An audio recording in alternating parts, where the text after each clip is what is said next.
Je suis venu vous dire quelque chose que le ciel veut que vous sachiez. Bien-aimés, il existe des signes divins et saints qui accompagnent ceux que Dieu a choisis pour une mission particulière. Vous ne choisissez pas cette onction, c'est lui qui vous choisit. Et quand elle repose sur vous, elle ne paraît pas normale, elle ne semble pas sûre, et elle vous coûtera tout.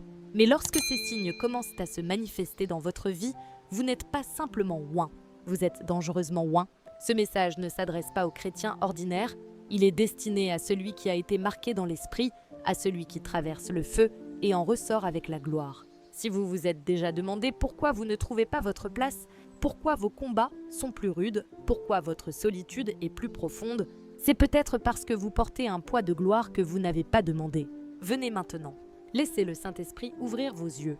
Car si vous voyez ces signes, c'est que Dieu a placé sur vous quelque chose que l'enfer redoute. Vous êtes dangereusement oint, vous attirez des guerres spirituelles inhabituelles sans même les provoquer. C'est l'un des premiers signes que Dieu a déposé une onction dangereuse sur votre vie.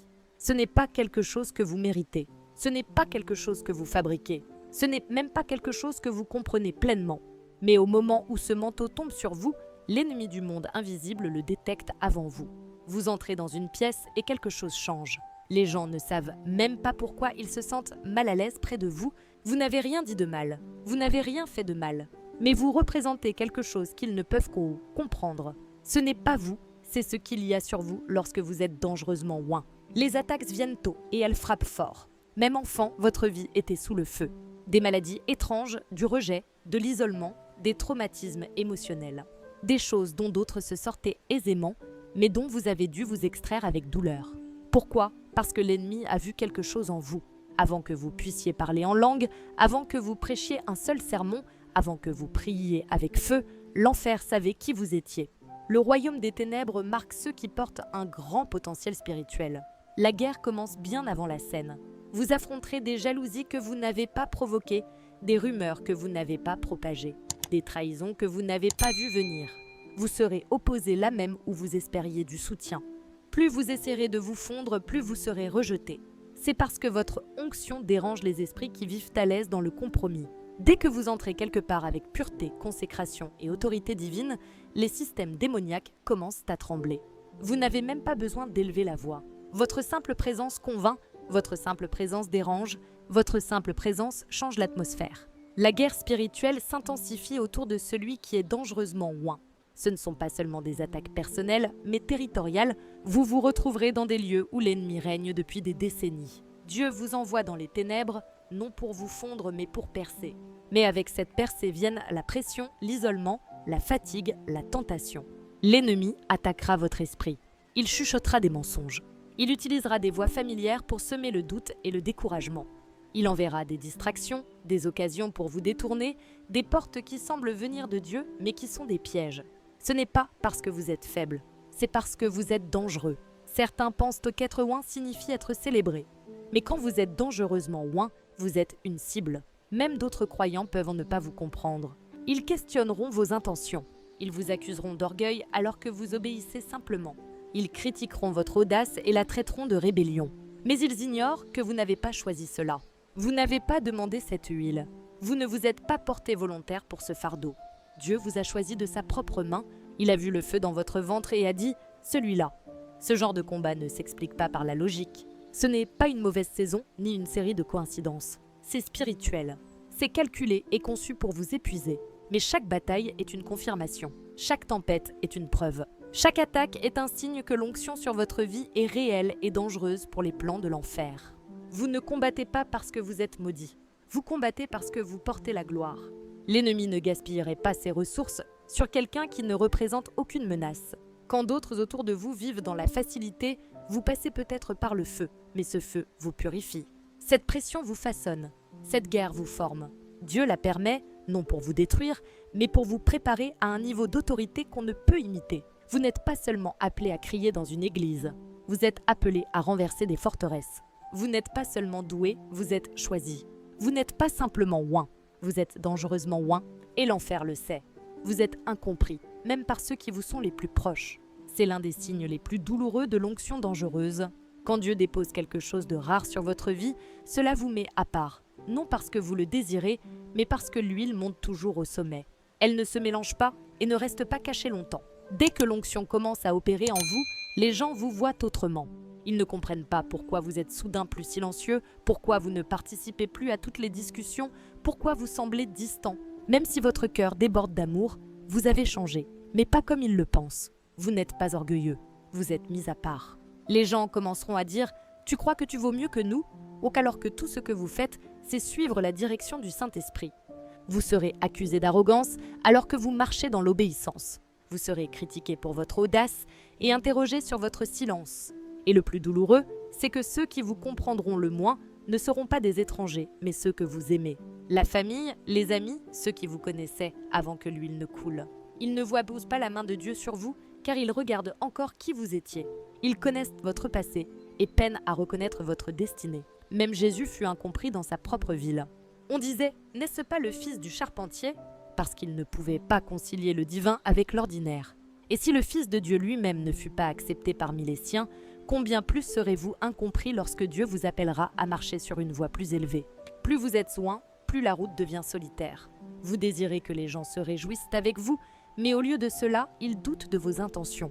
Vous cherchez du soutien, mais vous trouvez de la méfiance. L'onction vous coûte des relations. Elle vous coûte votre confort. Elle vous prive du privilège d'être compris.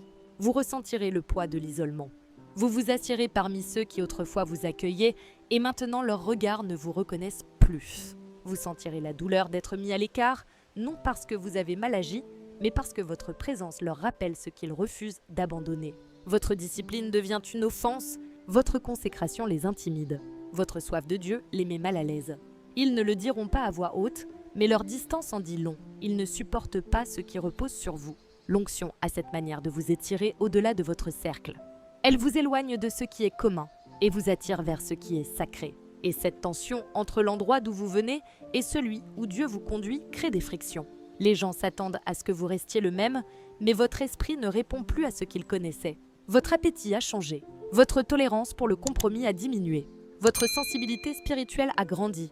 Et tout cela fait de vous quelqu'un de différent. Pas meilleur, mais différent. Pourtant, aux yeux des autres, différent ressemble à une trahison. Vous commencerez à remarquer que certaines conversations ne vous intéressent plus, que certains lieux ne vous nourrissent plus, que certaines relations ne servent plus votre destinée. Et même si vous essayez de vous y accrocher, quelque chose en vous sait que vous les avez dépassés. Mais lorsque vous commencerez à marcher dans votre appel, n'attendez pas les applaudissements de tous. N'attendez pas la validation. N'attendez pas d'être compris, car l'onction sur votre vie crée un langage que seuls quelques-uns comprendront. Et parfois, même ceux qui vous aiment profondément ne saisiront pas ce que Dieu fait en vous. Des portes se ferment pour vous alors qu'elles s'ouvrent pour d'autres parce que Dieu vous cache. Quand vous portez une onction dangereuse, votre chemin n'est pas celui des autres. Ce qui semble facile pour eux devient pour vous un mur. Vous postulez et on vous refuse. Vous avancez et un obstacle surgit. Vous essayez de créer un lien et tout s'effondre. Vous vous demandez pourquoi les portes ouvertes pour tous se ferment soudain devant vous. Mais ce n'est pas du rejet, c'est de la protection. Dieu ne vous punit pas. Il préserve ce qu'il a placé en vous. Vous n'êtes pas ordinaire, vous n'êtes pas moyen. Et vous ne pouvez pas être exposé trop tôt. Le lieu secret est inconfortable. Il ressemble à de l'isolement. Il donne l'impression d'être oublié. Vous voyez d'autres accomplir ce que vous savez être votre appel, mais votre moment n'est pas encore arrivé. Vous priez, vous jeûnez, vous vous préparez et pourtant rien ne bouge. Mais dans le royaume spirituel, Dieu agit en silence. Il vous façonne dans le secret. Il entraîne vos mains pour la guerre et vos doigts pour le combat. Il forge votre caractère afin que votre don ne vous détruise pas. Il protège votre onction car il sait qu'une exposition sans préparation est dangereuse. Quand vous êtes dangereusement loin, le timing est essentiel. Trop tôt, et le poids que vous portez vous écrasera. Trop vite, et les mauvais regards vous verront avant que les bons ne vous trouvent. Alors, au lieu d'ouvrir chaque porte, Dieu les ferme. Non parce que vous n'êtes pas qualifié, mais parce que l'endroit où vous frappez est trop petit pour ce qu'il a mis en vous. Il vous cache des plateformes qui vous limiteraient. Il vous cache des personnes qui vous utiliseraient. Il vous cache des environnements qui dilueraient votre huile.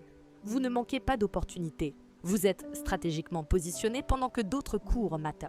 Vous êtes enraciné pendant que d'autres sont visibles. Vous êtes façonné. Tandis que d'autres bâtissent des plateformes, Dieu vous bâtit en un vase de gloire. Et c'est pourquoi certaines portes ne s'ouvrent pas. Dieu sait que si vous les franchissez maintenant, elles vous éloigneront de votre destinée et vous conduiront à votre perte. Vous n'êtes pas en retard. Vous êtes sur le calendrier du ciel Même vos relations reflèteront cette mise à part divine. Des gens s'éloigneront. Certains changeront soudainement. Ils ne vous appelleront plus, ne vous soutiendront plus. Et tandis que votre cœur aspirera à la connexion, votre esprit saura que Dieu écarte les distractions. Il retire tout ce qui ne peut vous accompagner dans votre prochaine saison. Vous essaierez d'ouvrir des portes par vos propres forces, mais elles resteront fermées. Vous tenterez de renouer avec certaines personnes, mais le lien semblera vide. C'est parce que l'onction sur votre vie vous attire vers la consécration, vers le secret, vers la caverne de la préparation. L'histoire biblique est pleine d'hommes et de femmes dangereusement oints, cachés avant d'être révélés.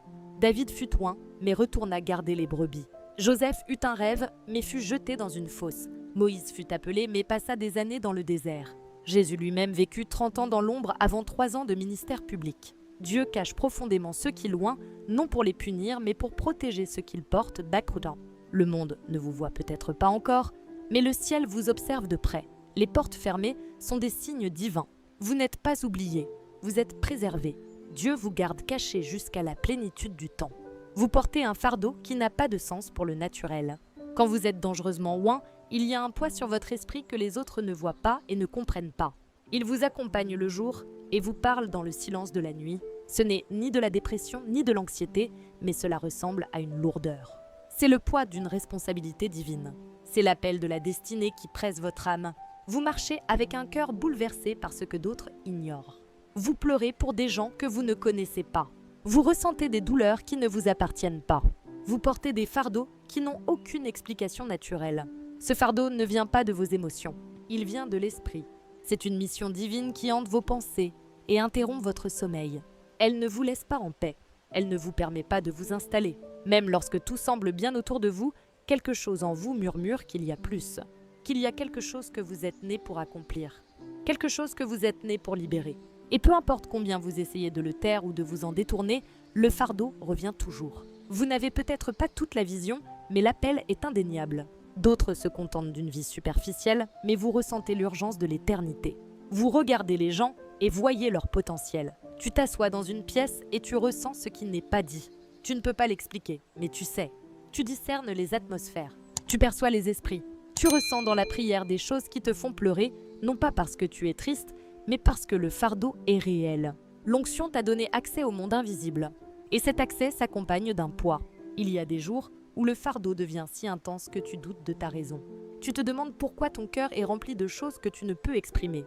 Tu désires le repos, mais il y a toujours une agitation. Tu veux la simplicité, mais ton esprit refuse de se détendre.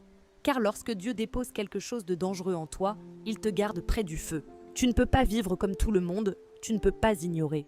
Le Saint-Esprit continue de murmurer, de te pousser, de briser ton cœur pour ceux qui brisent le sien. Ce fardeau n'est pas une punition.